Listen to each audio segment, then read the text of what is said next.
Hi, I am making this a live video, so I'll actually do it.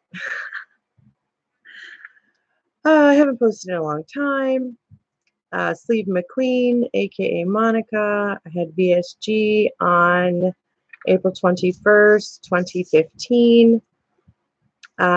Starting weight was 406.5 pounds. Current weight is 190 pounds, give or take. Lowest weight was 176. Everything's pretty much the same on the weight loss surgery front. The rebound weight gain doesn't bother me at all. Everything still fits pretty much the same. I'm very comfortable with my body. Sometimes I think that I'll buckle down and try to lose a little bit more, but it doesn't bug me at all. Between 406 and 190, can't complain about 190. So I made a video a few moments ago, rewatched it, started posting it, chickened out, and so I thought if I do the live stream thing, maybe I'll leave it up. Okay, so I titled it The Good, the Bad, and the Jail Time. So I'm going to do the bad first and then do the good, because that always makes things better, right? The bad.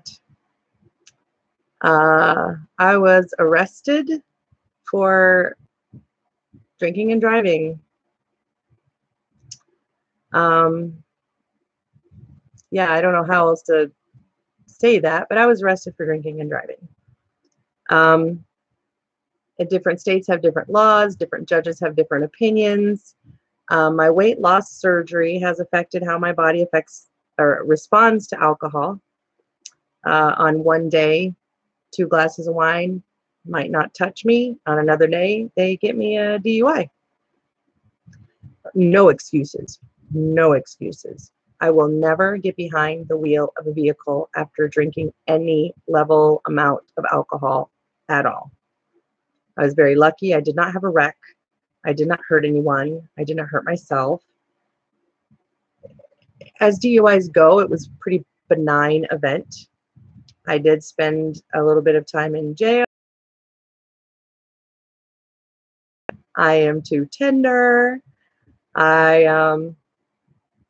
It sucked. So I got some very severe penalties. I got 18 months probation in something called sobriety court. Don't know if your state has it, but for the first 45 days, I have no license. I am eligible for a restricted court license. I see somebody's watching now. I don't know if that means you're joining at this exact moment or if you'll start at the beginning, but quick recap, I got a DUI. So I'm going through all the penalties. So 18 months probation. I have about $1,800 in court fees, another 800 something to the courts themselves. I have to attend AA meetings. I have to go to probation once a week. I have to attend substance abuse counseling. I have to write a chapter out of the big book, a report on a chapter out of the big book once a week. I have to, when I get my license back, I will have to have a breathalyzer on my car, and I will only be allowed to drive to certain places that are deemed legal by the Secretary of State. I have a breathalyzer at home that I have to blow into 3 times a day. I have to take random drug tests. I have to call a number every morning to find out if I drug test that day, which is a P test you have to go to the courthouse for. There's a gentleman that can come to my house during my curfew hours, which I have a curfew, who can call me, and I have to meet him at the door and blow into a breathalyzer and make sure I'm at home. Lots of restrictions. Lots of restrictions. My life is not my life right now. I've been in sobriety court for about 67 days. I do not believe myself to be an alcoholic at this point. I do have to get a sponsor in AA and complete the 12 steps. I'm in the process of doing that. My nose is running, sorry.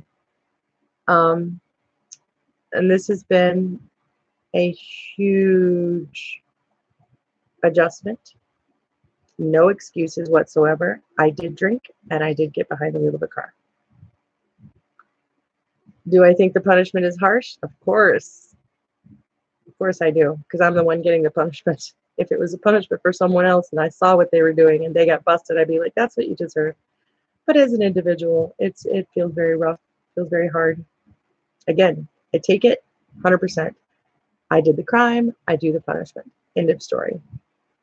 So yeah, that's that. I may have said this already since I've already made a video and now I'm doing this again. I'm not quite sure if I've covered everything I covered in the other video, but I don't believe myself to be an alcoholic. I've had zero problem not drinking. I don't crave it. I didn't have withdrawals. I do know myself to have an addictive personality because of the food addiction part that caused me to get weight loss surgery. But I'm going to explore myself completely during doing the Alcoholics Anonymous program, and who knows what I'll come up with. Don't think it's going to be alcoholism, but I am never going to say never again, because I also said I would never see the inside of a jail. I would never get busted by the law because I don't do stuff like that, and that happened, so I can't say never to anything. I don't know what's going to happen in my life. The good. My support system is incredible. This is the part where I'll cry. My family has stood behind me in a way that I could have only imagined. People are driving me around without complaint. No one has gotten in my face and yelled at me about it. My support system has been incredible. So I hope I don't lose my job, because then I'll be, trying to work at Walmart or something, which is fine. Walmart pays more money than the school system, actually. Gosh, sorry, I'm really nervous about doing this. So, the biggest good. She is an amazing person. She's incredibly intelligent. She's very talented. She's a hard worker. Someone's knocking at my door. Can I talk to you after this?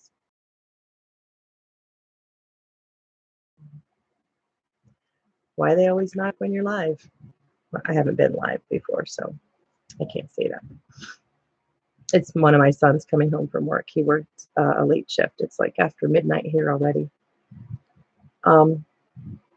So the girlfriend, amazing person.